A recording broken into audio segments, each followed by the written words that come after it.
যে চিনেমা ডিষ্ট্ৰিবিউটাৰটো এনেকুৱা অসমত দুজন ডিষ্ট্ৰিবিউটাৰ আছে তো ডিষ্ট্ৰিবিউটাৰে কমিশ্যন যোনটো লয় মোক বাৰে বাৰে এই কথাটো প্ৰশ্নটো সুধিছিল কাৰণে মই আপোনালোকক ক'ব খুজিছোঁ যে হিন্দী চিনেমা এই ডিষ্ট্ৰিবিউটাৰে 2% to 3% লয় কোনো মানুহে নাজানে এইটো কথা আৰু অসমীয়া চিনেমাত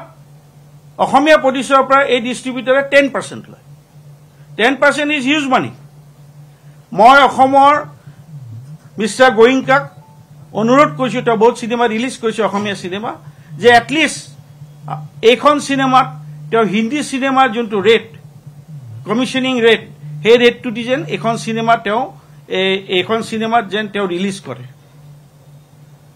এইখনত যেন তেওঁ 10% নলয় হিন্দী চিনেমা যেনেকৈ 2% 1.5% 2.5% ৰিলিজ কৰে